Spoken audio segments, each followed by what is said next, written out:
Ketika Imam Syafi'i ditanya, bolehkah orang Islam tidak kawin?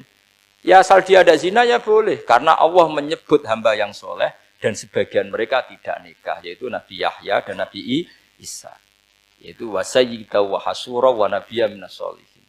Jadi cara berpikir Imam Syafi'i gampang. Bagaimana hukumnya orang Islam yang enggak nikah padahal dia tapi asal enggak zina loh ya. Ya jawabannya ya boleh. Karena Allah mensifati Nabi Yahya dan Isa dengan status hasur, tidak apa? Makanya pernah ada cerita, ini penting saya utarakan ke jenengan. Ada orang kumpul kebo, singkat cerita, kumpul kebo lelaki sama perempuan.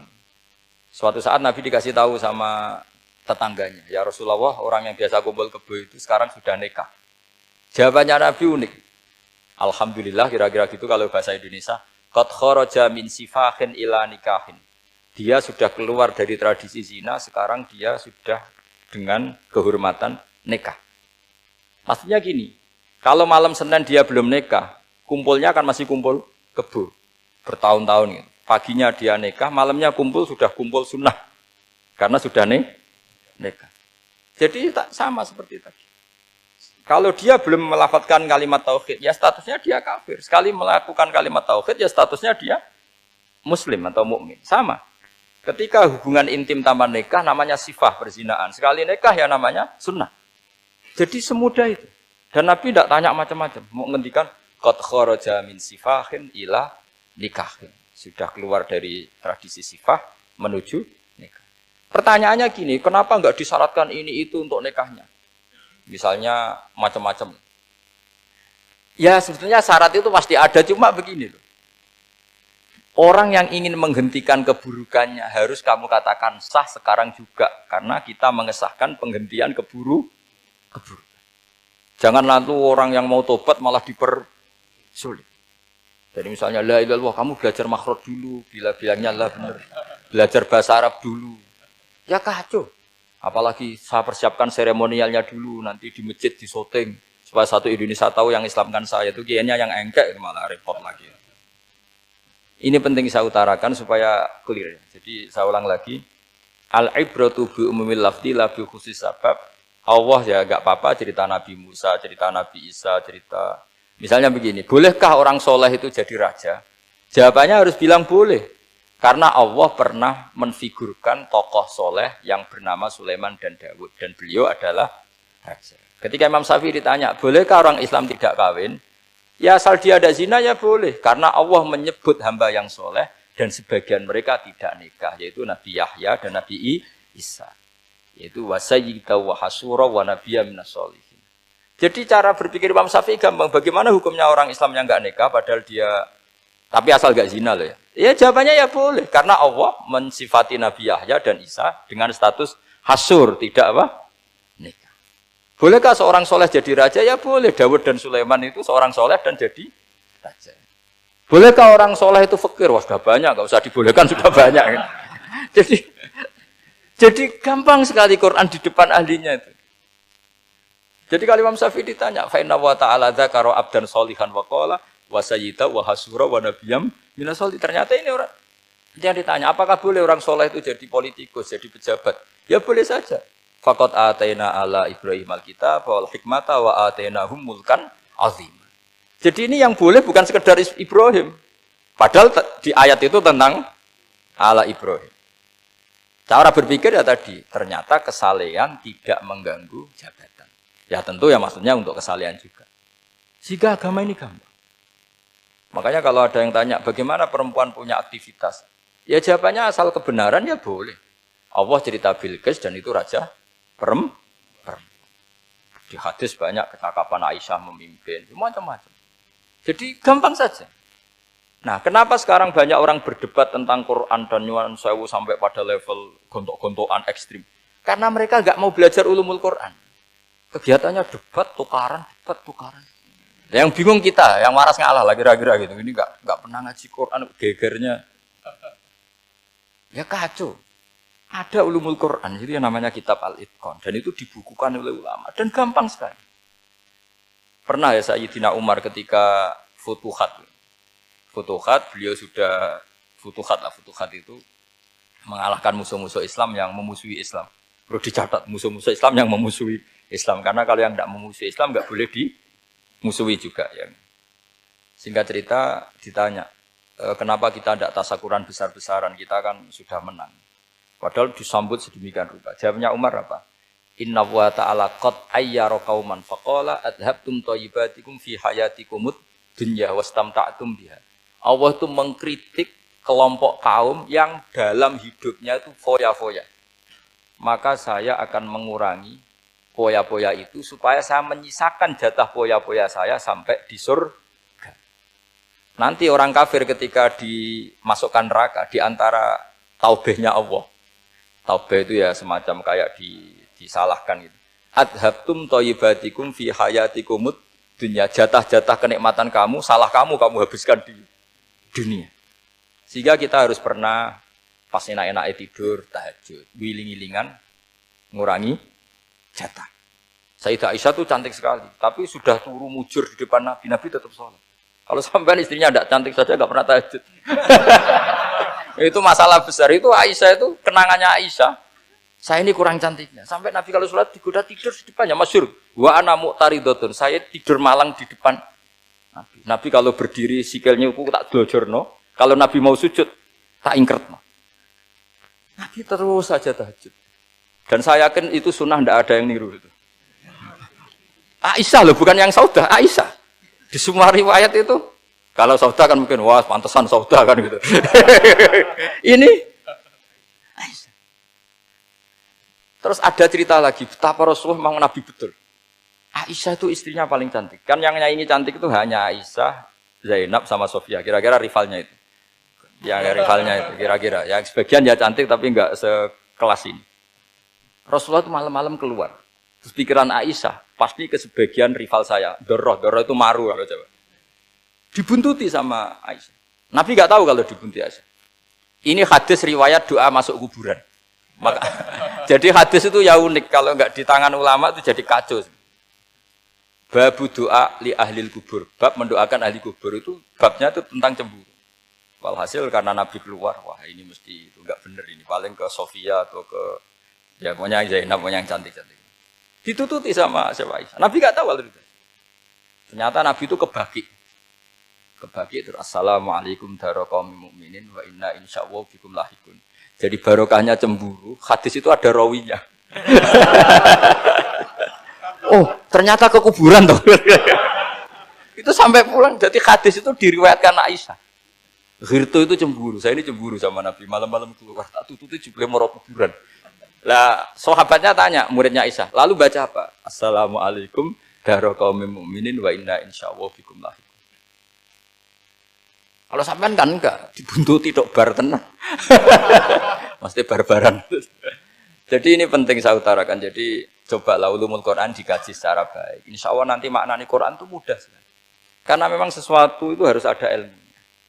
Ya sesuatu itu harus ada ilmu. Banyak ulama itu nangis karena mudah memahami rahmat Allah. Abu Yazid Al-Bustami itu jadi wali bukan karena banyak wiridannya, enggak. Dia setiap makan itu memuji begini, ya Allah, engkau itu tidak butuh saya, tapi kenapa ngasih makan saya? Kalau majikan ngasih makan karyawannya kan supaya mau kerja. Semua kebaikan manusia itu pasti ada imbalannya. Tapi engkau itu tidak butuh apa-apa, kenapa ngasih nikmat kepada manusia padahal engkau tidak butuh? Itu kan aneh betul. Kalau apapun ikhlasnya orang, kalau ngasih itu kan ada maunya. Meskipun sudah bilang ikhlas. Oh sudah, tapi kalau Allah itu tidak butuh. Misalnya ada orang nyumbang masjid ikhlas, tetap di hatinya, benak Jumatan Par, Quran yang dinti, tetap ada kepentingannya. Tapi kalau Allah enggak. Sehingga cara mensifati Allah itu luar biasa. Makanya orang jadi wali itu diantara kata Rasulullah, Inna woha la yardu anil abdi idha akalal aklah fayahmaduhu alaiha au yashrubah syarbah fayahmaduhu alaiha. Allah itu sangat ridho. Orang jadi wali itu kan diridani Allah. Allah itu sangat ridho kalau seseorang makan, kemudian dia muji Allah. Coba apa hebatnya Donald Trump, kalau nggak makan ya lemes mati. Apa hebatnya presiden seluruh dunia, kalau nggak makan ya lemes mati. Orang yang katanya paling top di dunia, itu nggak makan kangkung, nyatanya ya lemes. Hebatnya di mana? Coba? Yang kita puji-puji hebat, ternyata kalau nggak makan itu lemes. Pak Rektor nggak makan lemes, apalagi Pak Onwel nggak makan lemes. Hebatnya apa coba? Nah, terus kelihatan wa khuliqal insanu dhaifah. Makanya ketika Allah mengingatkan orang yang menyembah Isa, Allah hanya menghentikan gini, kana yakulani to'am. Isa dan ibunya itu makan. Maksudnya kalau enggak makan itu ya lemes. Kamu kebayang enggak punya Tuhan terus, Pak Tuhan jangan lemes, monggo dariin. Kayak apa malunya kita punya Tuhan kalau enggak makan apa? Lemes. Terus nanti cerita, alhamdulillah tadi Tuhan mampir sini. Tadi lemes lah tak kasih makan, bergas lagi. Makanya uang kritiknya mesti sederhana. Karena ya kula to'am. Kok kamu Tuhan kan gimana? Ini kalau nggak makan itu. Tapi kita sering keliru mengatakan Presiden Amerika itu superpower hebat. Hebatnya di mana seorang manusia? Kalau nggak makan ya. Ini makanya Allah ngendikan wa khuliqal insanu dhaifan. Sehingga banyak para wali itu dekat Allah ketika makan. Bukan apa-apa karena tadi makannya itu enggak kayak sampai ana makan banyak lahap segala-galanya udah gitu. Itu enggak setiap makan ya Allah betapa lemahnya saya. Yang katanya rektor, yang katanya profesor, katanya orang alim kiai, katanya pengurus NU, pengurus Muhammadiyah ternyata kalau enggak makan lemes. Kerennya di mana lemes? Sehingga terus tawadu, terus macam-macam. Jadi ini penting. Jadi Allah mengingatkan manusia itu dengan makan tadi. Makanya Nabi Rasulullah ngendikan Allah itu sangat ridho seseorang yang setiap makan muji Allah. Tapi sekarang orang makan itu banyak yang enggak menjiwai. Karena ada aturannya sebetulnya, ngunyahnya sampai sekian kali. Ya, tapi sekarang kan sudah ada seperti itu. Makanya sekarang wali sudah enggak banyak. Pendaftarnya juga sudah ada banyak. Apalagi orang-orang intelek itu sudah agak tertarik daftar wali. Memangnya kalau sudah jadi wali dapat uang, malah repot lagi kalau seperti itu. Tapi ini saya cerita orisinilnya ilmu Quran. Ketika Allah mengkritik Isa itu hanya, ketika dituhankan maksudnya, itu hanya dengan kalimat kana yakulan itu Isa dan ibunya sama-sama makan. Dan ketika Allah memuja Rasulullah SAW dan para nabi, itu pujaannya itu aneh. Wa ma arsalna qablaka minal mursalin illa innahum la yakuluna ta'ama wa yamshuna bil aswaq. Saya tidak pernah menugaskan para rasul kecuali mereka itu ya makan dan jalan-jalan di pasar. Saya sampai sekarang hampir tiap minggu itu jalan-jalan ke pasar sama anak saya. Meskipun saya di Rembang Betul gede itu, tetap biasa saya jalan-jalan ke pasar. Karena apa? Kata Rasulullah Muhammad, Isa itu sampai dituhankan, itu gara-gara jarang makan. Terus orang memitoskan macam-macam. Rasulullah itu kalau makan itu di depan umum, sering di luar rumah. Supaya kelihatan kalau beliau itu manusia. Jadi makannya Nabi adalah nafyun li uluhiyati. Perlu dicatat Nabi Muhammad jadi Nabi setelah dengan tanda kutip tragedi Isa dituhankan. Karena Rasulullah jadi Nabi setelah tragedi Isa dituhankan, maka sisi manusianya itu diperlihatkan. Sampai kalau makan tuh di depan umum. Tapi enggak marung di KFC, enggak ada riwayatnya itu. Di depan umum.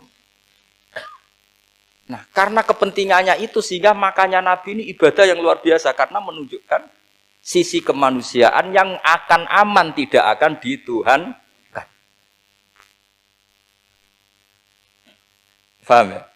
Sama. Seperti kita misalnya kiai atau pejabat. Makan saja enggak apa-apa. Tunjukkan kalau kita manusia. Kalau enggak makan lemes. Dan kalau itu terus dalam hati kita, insya Allah kita orang yang mengimani wa khuliqal insanu dhaifah. Betapa manusia itu lemah. Nah, tapi kita sekarang enggak. Kalau kita jadi rektor enggak bisa mengendalikan satu kampus. Jadi kiai bisa mengendalikan umat. Pikirannya itu kayak Fir'aun. Dan di antara kesalahan Fir'aun adalah faqala ana rabbukumul a'la, bahwa saya bisa mengendalikan kalian semua. Maka dalam ilmu tasawuf yang pertama harus dihilangkan adalah sifat anania, bahwa karena saya. Tapi kalau orang mau jadi wali atau orang dekat Allah, kenapa saya sering menyebut kata wali? Sebenarnya khazanah wali itu ada di Quran, ala inna awliya Allahi la khaufun alaihim wa lahum yahzan. Cuma orang kota senangnya bakas intelektual. Wong desa senani bakas wali. Akhirnya banyak orang yang enggak wali modus pura-pura wali terus nipu orang. Jadi sama-sama ada korban. Yang intelektual juga sama. Seakan-akan lebih intelek dibanding wali ini. Makanya saya supaya bahasa intelektual ya ada di Quran, maksudnya terjemahannya ada, bahasa wali juga apa? Ada. Dan kadang orang jadi wali itu melakukan hal-hal yang kecil. Yaitu merasa dhaif saat apa? Makan. Merasa dhaif saat makan. Karena tadi paling mudah menafikan ketuhanan seseorang adalah nyatanya kalau nggak makan lemes. Paling mudah mendoifkan manusia yang katanya presiden superpower pun kalau nggak makan lemes. Apa artinya kehebatan manusia yang sehatnya bergantung nasi satu mangkok? Kerennya di mana coba? Presiden kondang bisa pengaruh seluruh dunia. Jajalnya gak mangan sedino. Lemes. Berarti hadar rojul lelaki ini bergantung satu mangkok nasi. Hebatnya di mana coba? Makanya ada seorang raja angkuh datang ke seorang ulama. Saya raja bisa mengendalikan dunia. Kata ulama, tanya gini. Andaikan kamu tidak bisa minum, kemudian harus bisa minum kalau orang menukarkan kerajaan kamu. Kamu boleh minum, asal kamu tidak jadi raja. Apa kamu kasihkan kerajaan kamu ketika kamu harus minum dengan cara seperti itu? Misalnya di tengah belantara, kalau di Arab kan sering ada apa? Sahara itu ada padang pasir. Terus kata raja itu, ya saya milih minum. Kalau saya tidak minum mati. Mendingan tidak punya kerajaan. La tafrah bimulkin la yusawi apa? Kak samain. Kamu jangan bangga dengan kerajaan yang nilainya tidak ada dengan segelas. Baru dia sadar ternyata. Jadi kamu jangan bangga dengan satu kerajaan yang bahkan akan kamu tukarkan dengan segelas. Artinya pertanyaannya gini, kerajaan yang kamu bisa mimpin ini ditompang air apa ditopang keangkuhan Anda? Sebenarnya ditopang air. Karena sekali Anda tidak minum, tidak bisa jadi raja. Terus lemes, diobatno. Sama presiden juga gitu. Kalau nggak makan, nggak minum, terus sakit, stroke, nggak bisa jadi presiden. Artinya ternyata betapa manusia ini bergantung dengan sesuatu yang remeh, yaitu makan, minum, makan, minum. Nah di sini ini, kenapa Quran menyebut para nabi itu apa? Illa innahum la ya'kuluna ta'ama wa yamsuna fil aswaq. Kalau kamu tidak memahami seperti ini kan terus kayak Quran kok ngomong hanya gini kok, kayaknya kelasnya kok nggak intelek gitu.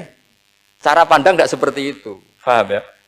Jadi supaya lebih apa? Memahami Quran dan kamu akan lebih tasdik kepada Quran sebagai kalam Allah yang pegangan kita apa?